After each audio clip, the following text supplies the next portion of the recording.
able to push those through originally was because of the third-party doctrine, where they could basically force banks to do those reporting requirements. And that's what you're seeing here. They're forcing these third parties like Cash App, Venmo, Zelle, all of that to do these reporting requirements.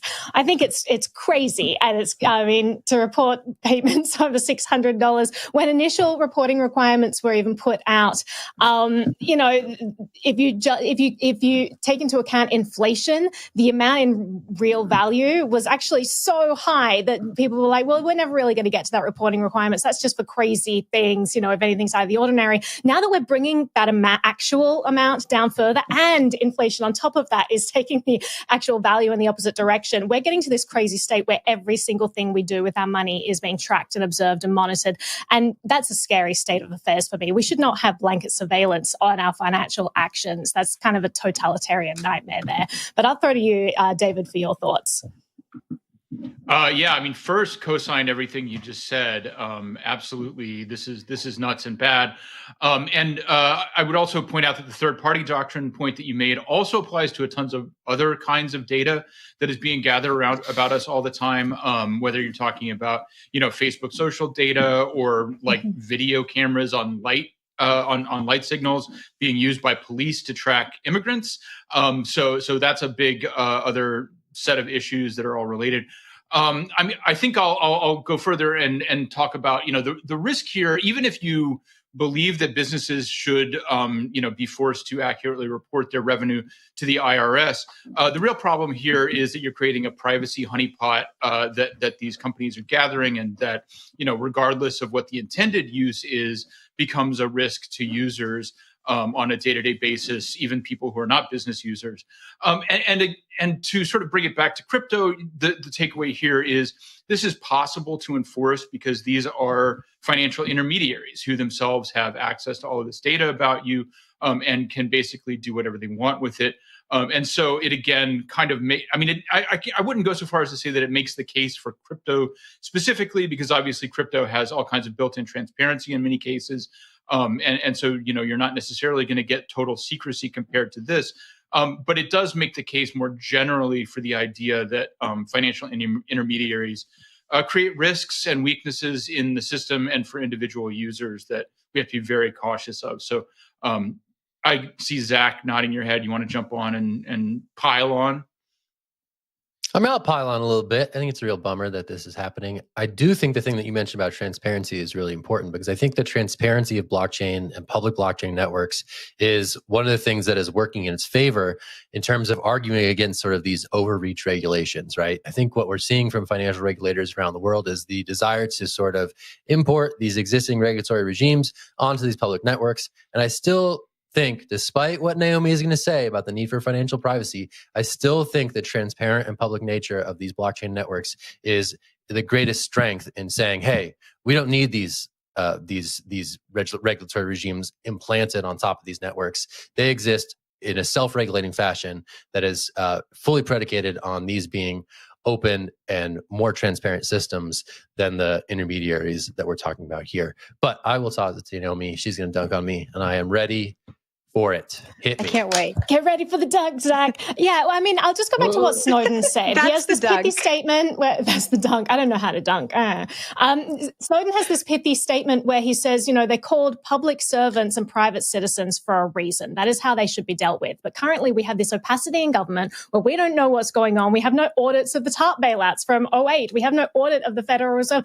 We have no idea, into what politicians' coffers all of our money is going because there's so much opacity there. And where private citizens now have everything public. And it's just a really scary turning the tables of power. That's the reason why we have, like the Fourth Amendment, for example. There's a reason why people are enabled private spaces in their life, because otherwise the balance of power in society just gets completely upheaved. And the government has way too much power because they have way too much information. So I think it is a scary state of affairs. And I would actually encourage people to move away away from the public blockchains and into privacy coins where everything is opaque and you can reclaim some of your financial privacy. But just my two should I call them two Satoshis, two Zacks? Like, what do I say there? What's the Satoshi form of a Zcash? I'm gonna work on that. Is it like a Zuko? No, I'm gonna think about that. I'll get back to y'all. But a Zooks, that's my two Zooks. Naomi and her two Zooks. We should have a new segment. Zilko Wilcox on that one. We got to get Zuko on the show and be like, Zuko, what are we talking about here? Zuko. Anyway. Yeah, exactly. Or Nathan, or any of the Zcash people. But I'll throw it back to you, Jen, for final thoughts. Yeah, I mean, I agree with everything everyone is saying. David, I had a question for you. Based on what you were saying, one of the solutions that was outlined in the article, not solutions, but I guess we could call it a solution. One of the solutions that was outlined in the article was that anyone who's operating a small business who are using any of these third-party intermediaries should just separate their business finances from their personal finances.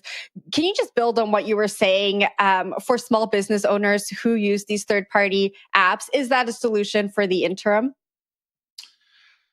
I mean, I don't see how that's a solution because we're talking about risks to layers of interlinked personal data. I mean, if you just it's pretty similar, I would imagine, to a Bitcoin wallet, where if you just set up a parallel wallet, but you're then moving stuff back and forth, I mean, the connections are still there so that they, theoretically could be traced back to you. I mean, there is something to that, but I'm not sure that the regulation actually makes a distinction between personal and business applications that are over $600. So I can't speak to that specifically. That's not a solution. I'll just say that. Yeah, I'll also add that there's such a burden placed on small businesses who have to abide by ridiculous requirements, overreaching regulation. I mean, too much reporting requirements, these businesses lose out on their very, very slim profit margins because they have to put more money into compliance than they do into actually growing their business. And that's really sad to see, especially in a time when so many people are hurting from the pandemic and from business shutdowns. Like, we should be helping businesses right now, not adding more burdensome regulations onto them. But I'll throw it to you, Zack, for the next story. Some pretty fun things going on. Let's hit the links. Let's go talk about golf. We're going to talk about Links DAO. Now, you may have remembered there was that Constitution DAO thing, where a bunch of friends on the internet raised a bunch of money to buy a copy of the Constitution. Now we're seeing all sorts of things happen that are like that, but different. This one, Links DAO wants to buy an actual golf course. That's what they're saying. And they sold about $10-11 million worth of NFTs to help them accomplish that feat. Now, I think we're going to start seeing more of these Constitution DAO things. I heard there's a blimp DAO out there that's trying to buy or rent a blimp for an entire year and put crypto slogans above prominent events. I hear there's all sorts of experimentation going around in the DAO space, predicated on the success, or at least the attention and the buzz that surrounded Constitution DAO. All right, that's my initial take. We're going to go from there. I have some cynicism that I want to express later on, but first, can I say something? I want to give this a fighting chance. Now, David, you say something positive, and then I will be a grumpy old man. All right, go. So I hope I'm not overstepping any bounds here, but I was definitely pleasantly surprised to see that the guy heading this up is Mike Dudas, who is a personal and business friend of mine and a very reputable guy. He's the founder of The Block, which people know. And I guess I raised that primarily to make the point that with DAOs, reputation matters a lot. We're going to see big exit scams, people who are promising things they don't actually plan to execute on, bad actors left and right. And so this is just an opportunity to highlight that the reputation of the founders and leads of these things really matters, whether they're using their real names or are pseudonymous. I mean, I personally am a fan of real names in a lot of these cases. And then the other thing I would say is that just in general principle, this is super exciting, right? Like, there's all kinds of regulatory questions to be unlocked. But the idea that you now have this way to do things that aren't necessarily VC investments, they're not necessarily what we would consider a traditional investing model. You're buying into a larger project that you actually then maybe get to use, for example, in the case of this Links DAO. And I think that's very cool, and the possibilities are really endless, though we are definitely going to see some regulatory questions coming down. And I think that discussion is going to be a big part of what's coming in 2022. I saw Naomi chime in first. I'm going to throw to Zack first for a cynicism, Zack. and then I'll chime in. Okay. We got to. You guys want to do it now? Here we go. Okay. Anyway, Let's we'll do it now. Okay.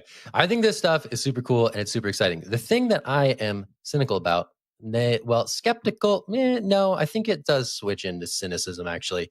But the thing I am skeptical and/or cynical about is this emerging model that we're seeing with DAOs, where it's like, hey, here's a really exciting thing. Rah, rah, constitution, rah, rah, blimp, rah, rah, golf course. You can own a golf course. Whether or not that happens, what happens to these projects is that governance tokens are created to make these projects manageable from the members of this DAO. Now, that's great. Governance tokens are great. It's a great way to exercise your ability to vote on how things should be governed, but they're also freely tradable on the open market. And the lesson of the Constitution DAO story that I'm still kind of salty about is that despite all this rah-rah, this civic feel-good, the real story of Constitution DAO, which failed in its attempt to win this rare copy of the Constitution, the real story is people, the people token, which is a governance token that has nothing to govern.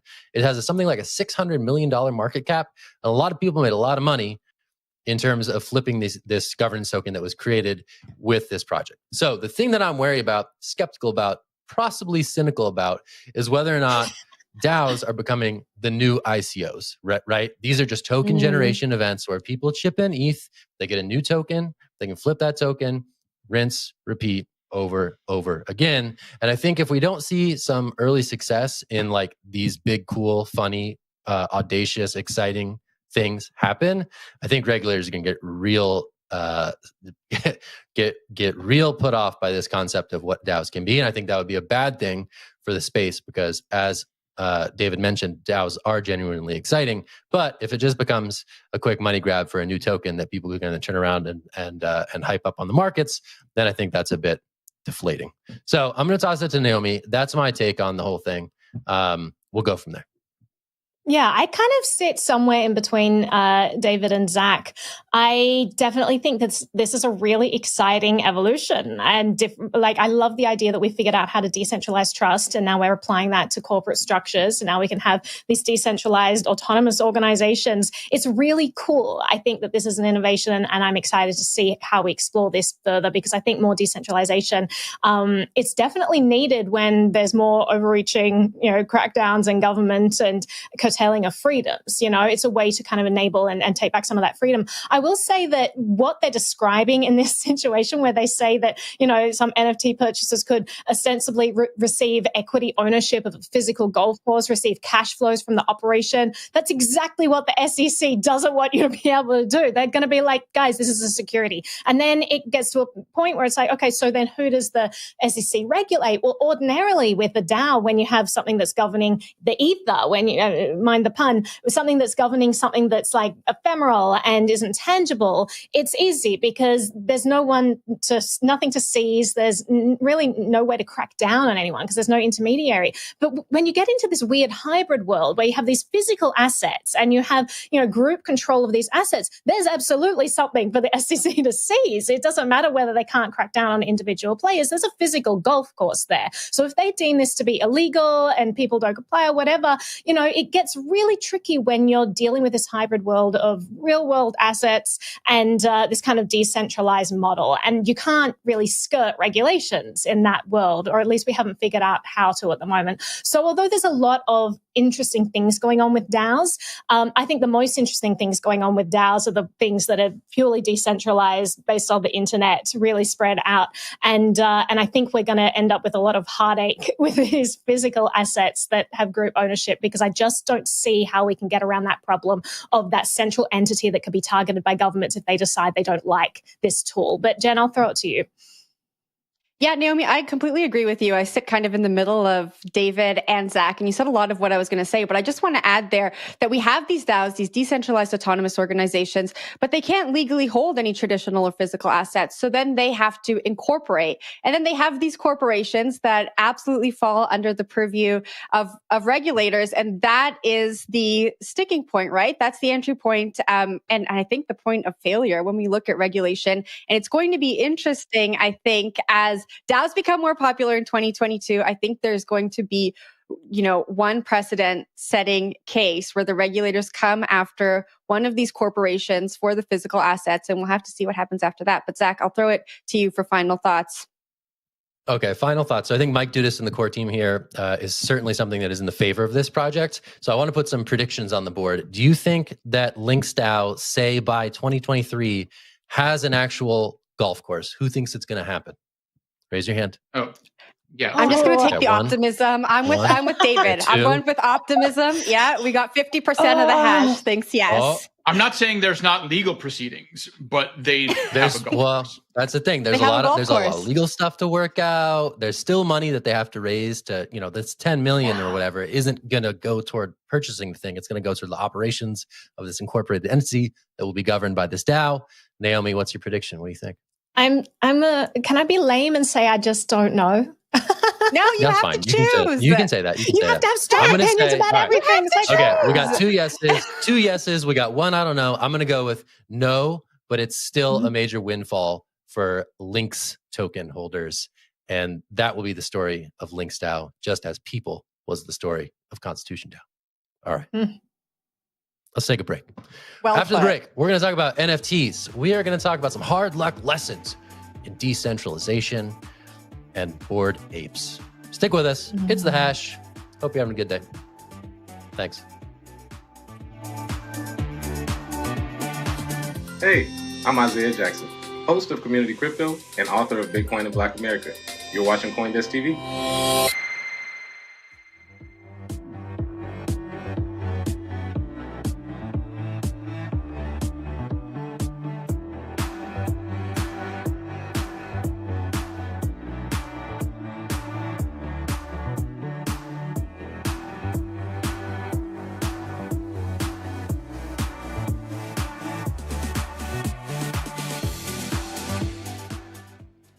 Welcome back to The Hash, and we're talking about crime. We over the holidays, you probably saw this tweet and the response to it. We had several Bored Ape Yacht Club NFTs hacked in what appeared to be some form of phishing attack. Somebody clicked on a link that they shouldn't have, and somebody got their seed phrase. And the response has been very complicated and very interesting. It has basically come from two directions. On the one hand, you might also be familiar with people who are kind of skeptical of NFTs and more generally skeptical of crypto. There's a big backlash against crypto happening right now that we can talk about. On the other hand, there are people who have been in crypto for a long time who were kind of making fun of this guy for not having better security for a set of assets worth almost $500,000, probably actually more than that, substantially more. I'm sorry. Apes are like $250K, so we're talking about almost $2 million. And apparently he didn't have two-factor authentication. He didn't have a hardware wallet. So lots of mistakes were made, as the saying goes. And so I guess what we're seeing here is a big fork in the way that people are looking at crypto and crypto security in particular, right? Like we have a lot of self-reliance built into the way that we want crypto to work. And it's also relevant to note that we've had a few calls recently for more regulation, more oversight, and specifically more consumer protection in crypto, which is a complicated question. Naomi, I'm interested in your take here, especially on the security and personal responsibility front. Should there be a government agency responsible for returning this guy's apes? Oh my gosh, absolutely no. But that doesn't mean that it's a clear, like black or white answer to this. I think that what the crypto community is doing is a little bit dishonest when they shout at people and say like, well, this is your responsibility. And they're all like, rah, rah, individual responsibility. Like, I am totally for that. You guys know that I'm totally for that. But along with that comes great responsibility, and also great responsibility for the people who understand this to educate others about good practices. And that just hasn't happened. It's more like, putting a baby at the top of a slide and saying like, there you go, pushing it down. It's like, oh, like really sad that things went bad, but you should have figured out how to balance yourself. Like, it's like, no, these are beginners to this space. If we're trying to popularize this space, we should feel a duty towards our colleagues, our friends, to educate them about, good practices. And I just don't see enough of that education around. I mean, when it comes to governments coming in, we absolutely don't want that, because when you have systems in place like that, it just creates moral hazards. It just creates situations where people are like, listen, I'll do whatever I want with my money because someone else is going to foot the bill because I know that there are protections in place. And the person who's footing the bill at the end of the day is usually the taxpayer. So that's not a good thing either. It's not good towards your fellow colleague to put that stuff on them. People should be taking individual responsibility. But I do think we can help each other a little more. And I would like to see more of that education going on in the crypto space. But Zack, I'll throw to you for your thoughts. I think it is getting really interesting. I think as more people get into NFTs, I think we are seeing like this demand for like consumer protection. It's like, why aren't the platforms acting? Like, why isn't OpenSea, closing that other person's account? And there's like sort of this awakening to like how these systems work that are different from the systems that we know. And all of a sudden people are like, hey, I don't know. I like what I know. And so I think it's really interesting to see like calls for sort of, again, these trusted middlemen in an industry and a technology that is predicated on eliminating middlemen entirely. And as more people enter this world, it's like, where's the trusted middleman? Like I need someone to protect my account. Who, like, can the devs do something? And people in crypto are just like, I mean, it doesn't work that way. Sorry. And so I think we're seeing a lot of interesting conversations emerge when incidents like this sort of capture people's imaginations, right? Oh, I lost my seed phrase. Oh, the computer hard drive with a bajillion Bitcoin is at the local dump. You see these stories that keep emerging in the mainstream press because they're sort of like the opposite of FOMO, right? There's all this FOMO in the world about getting into cryptocurrency. And then we have these really compelling stories that are like, whatever the opposite of FOMO is. And that is I forgot my password. My apes were stolen and there's nothing you can do about it. Like there's these just emerging tropes that keep coming up. And yeah, it really sucks for this guy. It sucks that he got dumped on Twitter like all New Year's, just for having the bad luck of just for not totally understanding like that. Yeah, so it's really just blows. I don't know.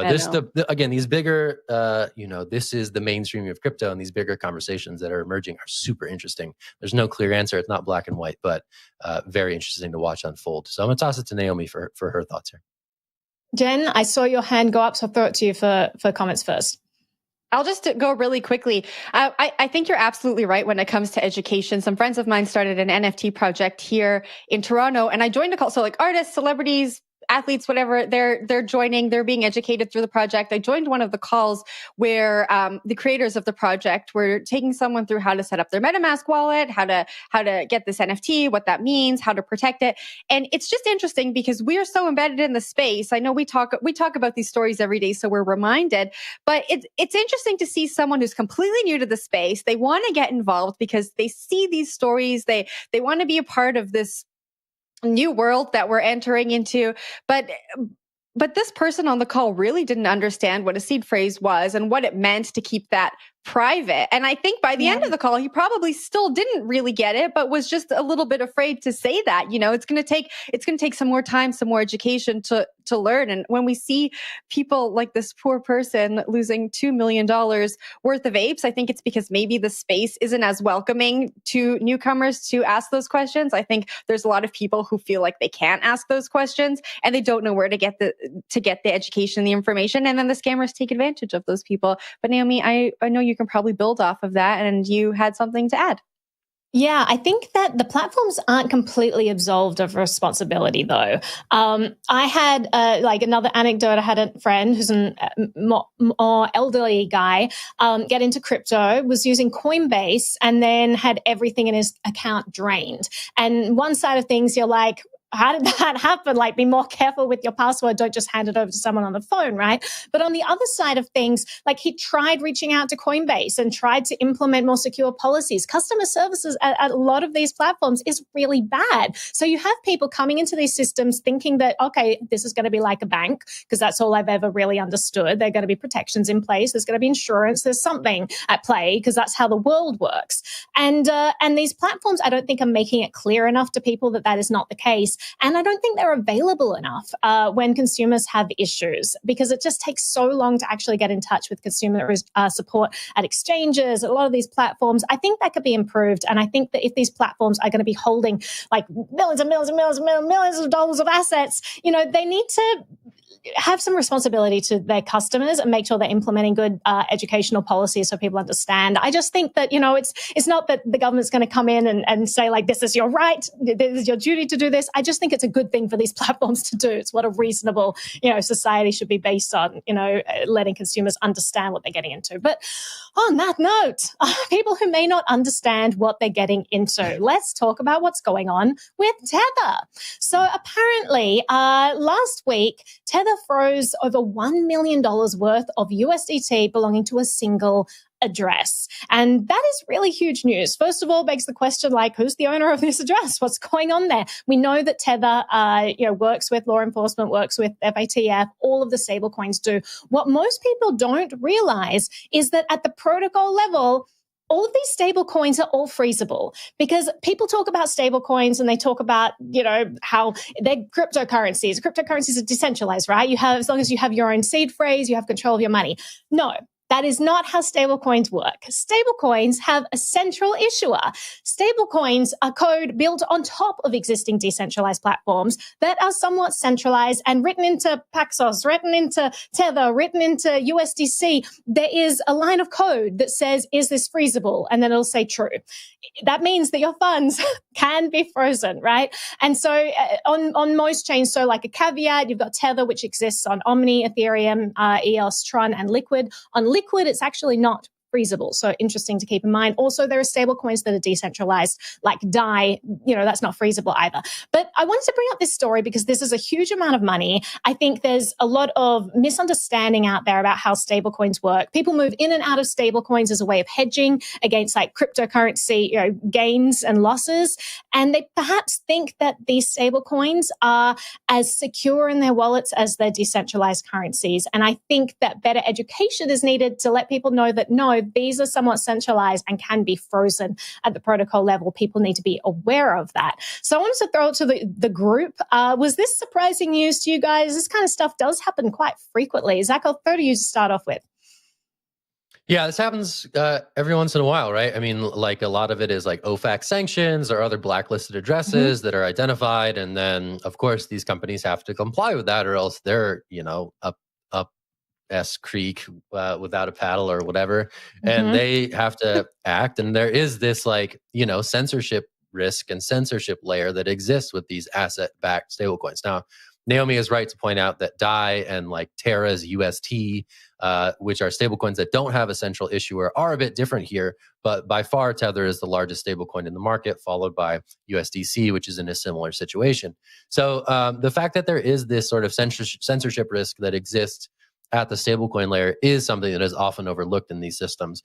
And sometimes it's taken for granted that they're going to be existing in a permissionless fashion. But longtime advocates of algorithmic stablecoins, be it DAI from MakerDAO, or be it UST from Terra, have always been saying, hey, why are we building this centralized risk layer into the foundation of decentralized finance? And that's why things like Terra, UST are really popping lately. It's not a coincidence that coin has surged something like $10 billion in market cap over the last few months. So it is something to be aware of and something to think of. There are risk trade-offs, right?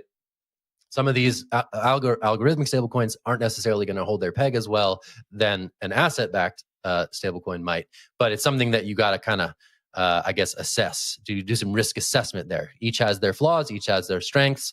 And I think this is one of the big flaws. If you're concerned about censorship in the crypto markets, this is one of the flaws of a centrally backed stablecoin. So I'm going to toss it to David. That was a bit rambly, but really interesting topic for sure.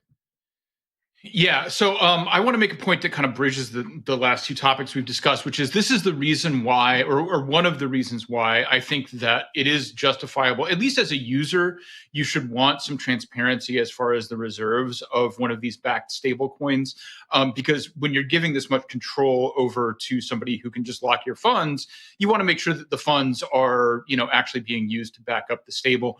And whether you want that accomplished through government regulation or through some other mechanism, I do think it's fair as a user to want some transparency.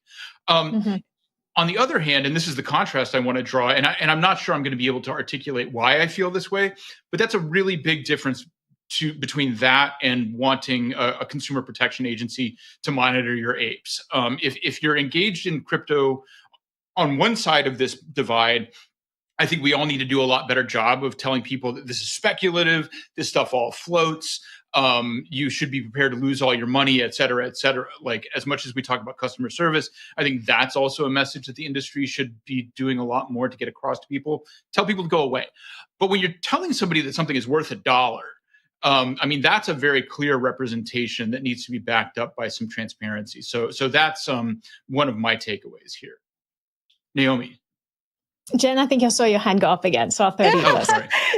I was actually just going to ask you, Naomi, a question based on what you said at the beginning of the segment, and it's kind of a newbie question coming off of what we just spoke about. For people who are concerned about entering the crypto space because they hear stories like the ape story, and then they hear this that Tether can freeze funds that have maybe potentially been stolen. We don't know why they were frozen. Should they be looking to enter the space in one of these? With one of these central entities, or is that the wrong way to think about it if you're just entering the space?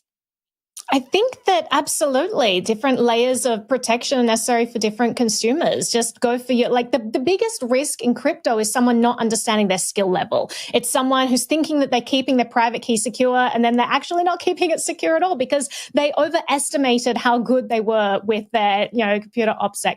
And so it's really important that people understand their skill level and act accordingly. You have a bunch of computer programmers out there who are so intent of showing off how much they know and talking about all the command line code that they're writing, being like, all you need to do is just run a Raspberry Pi and then have a node in your backyard, which you'll link to all of these other things. And then somehow that's going to protect things, make sure it's not connected to the internet. And you kind of like at that stage, a normal person is like, I don't want to get involved at all. And that's not what we want. This is an exciting new world. We want people to feel comfortable easing into and not feeling like they have to achieve like alpha mode right off the bat. So I absolutely think that there are companies out there that are providing great services, helping consumers protect their assets. And so people can kind of dip their toes in. They don't have to be an expert right off the bat. And then they can take the time to learn about this stuff, gradually improve their security practices over time. And honestly, crypto can be a great tool for people just improving their computer security. If that's the outcome of this, is that in order to protect their assets, they need to learn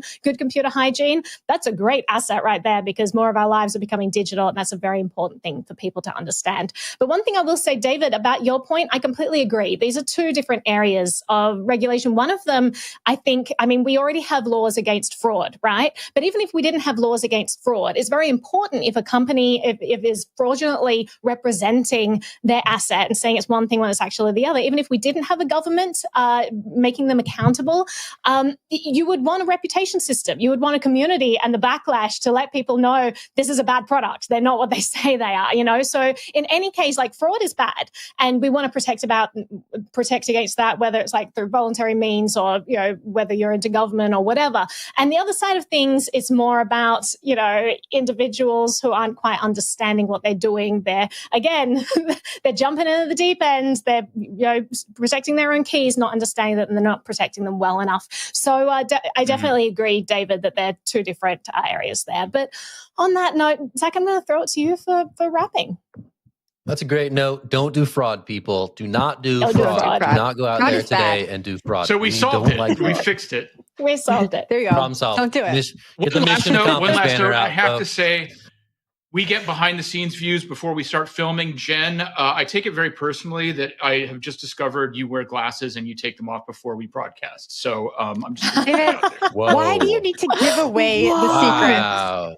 I am completely blind right now. Wow. Just blind. I had to support Zach. Zach can't just be here surrounded by a bunch of four eyes. That's true. My eagle eyes. Anyway, all right. Well, that's it for the hash today. Thanks so much, everybody. I'm Zach. That's David in the glasses. It's Jen, no glasses. Naomi in lovely glasses. One day I will get glasses and it will be fun. And then we'll all right. We'll be back tomorrow. Thanks for watching CoinDesk TV. Also, check out All About Bitcoin, 3 p.m. Eastern on CoinDesk TV. Another great show from this fine organization. All right. Thanks for sticking with us. We'll be back tomorrow. Have a great day. And that's it.